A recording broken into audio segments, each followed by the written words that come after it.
Bom, nós estamos falando de infanticídio. Não se perca, nós estamos no curso de Penal 3, crimes contra a vida. Falamos do homicídio, falamos do induzimento ao suicídio, estamos no infanticídio. E nós estamos falando da mãe que pratica o infanticídio junto com uma terceira pessoa, né? Agora nós vamos falar do sujeito passivo do infanticídio. Fácil, né? É o neonato, o que acaba de nascer, é o nascente, é o que é morto durante o parto ou logo após. É a criança recém-nascida. Preste atenção, vamos logo delimitar uma coisa. Se ele está dentro do útero e não se trata de nascimento, não se trata de ato durante o parto ou logo após, que é um fato que acontece antes do parto, se ele morrer, é aborto. Se for durante o parto ou logo após, eu tenho o infanticídio. O sujeito passivo, então, do infanticídio, ele é próprio, porque a lei exige uma qualificação especial. Qual é a qualificação especial? Ele tem que ser filho, ele tem que ser um nascente, ele tem que ser o neonato, aquele que acaba de nascer. E a conduta da mãe? Vem expressa no verbo matar, que é exatamente o mesmo do crime de homicídio. Como eu disse, o infanticídio, na verdade, é um homicídio privilegiado, praticado pela mãe durante o parto ou logo após. Infanticídio é uma espécie de homicídio privilegiado, cuja pena, para não ser enquadrada no homicídio, eles deram um nome à parte, infanticídio, e deram, então, um privilégio que é uma pena menor, levando em consideração que a mãe sofre um estado puerperal. A mãe pode matar por ação ou por omissão. Ela pode tentar estrangular a criança, ela pode tentar afogar a criança, ou pode simplesmente deixar de dar os cuidados higiênicos na criança, ou deixar de amamentar a criança, vindo a criança morrer em virtude da omissão. Portanto, o infanticídio pode ser praticado por ação ou por omissão. Vamos então agora aprender as fases do parto. O parto tem fases, professor Franklin? Tem. O parto tem fases. A primeira fase, o parto tem início com a dilatação do colo do útero. Então, na hora em que há a dilatação do colo do útero e que a mulher perde o líquido, eu tenho então a primeira fase do parto. Em seguida vem a fase da expulsão, em que o nascente é impelido para a parte externa do útero. Então a mulher sofre contrações até ele ser expulso do útero.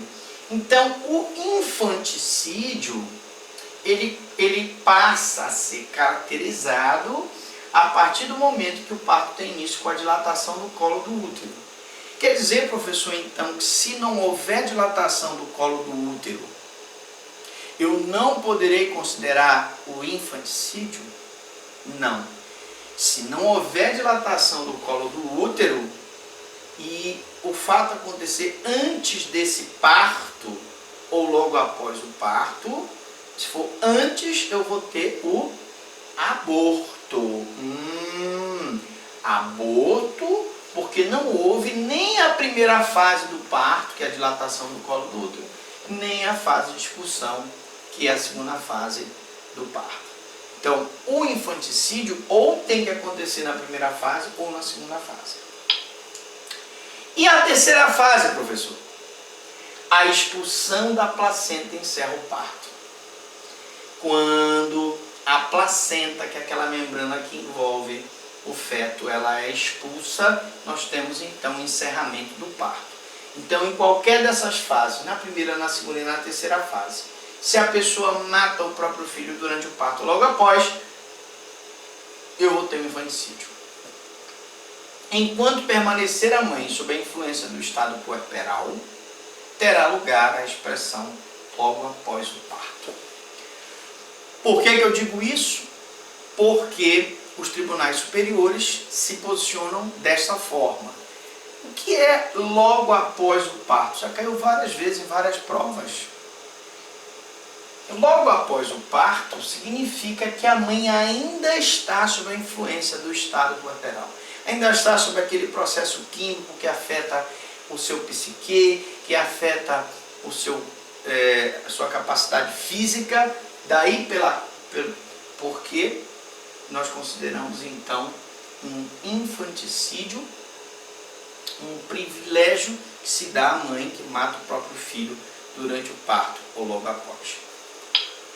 Generalidade. Bom, nas generalidades, como você já sabe, nós falamos sobre os elementos que constituem a figura típica. Nessa generalidade, normalmente se fala de objetividade jurídica, sujeito ativo, sujeito passivo, consumação, tentativa, ação penal, etc.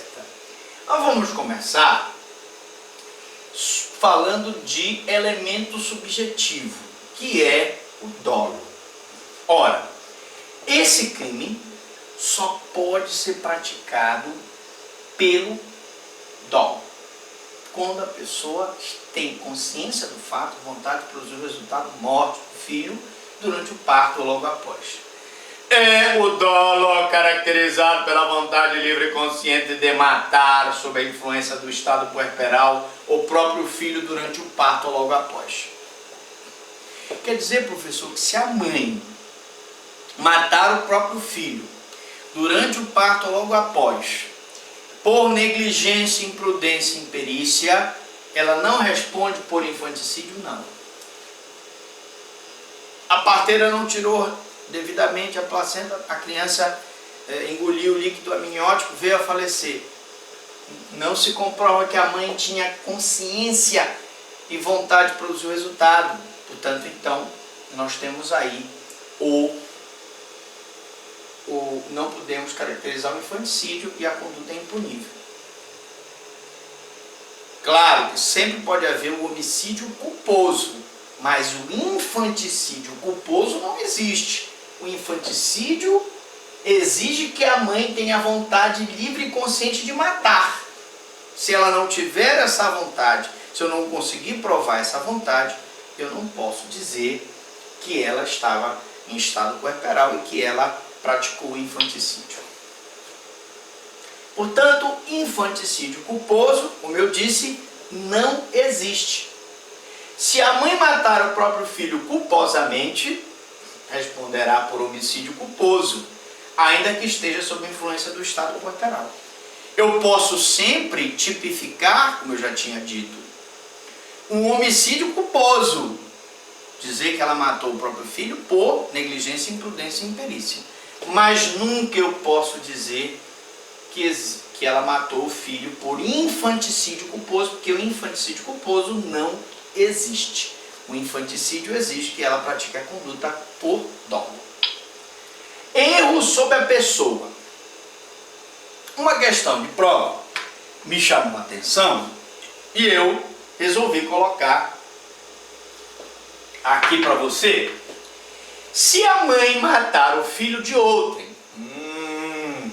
sob a influência do estado puerperal, por julgar ser seu filho, responderá por infanticídio ou responderá por homicídio?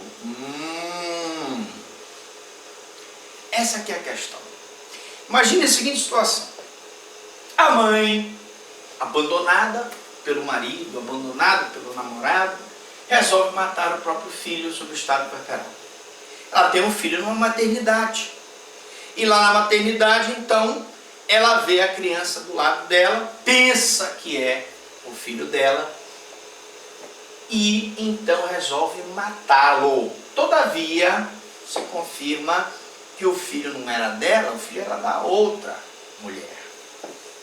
Ela responde por infanticídio ou ela responde por homicídio? Ela vai responder por infanticídio, porque aí houve um erro sobre a pessoa. O que diz o erro sobre a pessoa? O erro sobre a pessoa diz o seguinte: se ela supôs que aquele filho era dela, ela responde como se ela tivesse praticado o crime contra o próprio filho. E se ela praticou o crime contra o próprio filho durante o estado puerperal, sob a influência do estado puerperal, ela vai responder por infanticídio. Então preste atenção, se cair na sua prova, mãe que mata o filho de outrem sob a influência do estado puerperal por julgar ser seu filho, ela responde por infanticídio porque ela praticou um erro sobre a pessoa. O que é o erro sobre a pessoa? Eu quero matar o meu próprio pai, fico de tocaia lá, passo uma pessoa parecida com meu pai e eu atiro e mato uma terceira pessoa. É como se eu tivesse matado meu pai, porque eu estou aqui albergado pelo erro sobre a pessoa. Agora, se você quer saber mais sobre erro sobre a pessoa, vai lá na nossa aula de erro de tipo.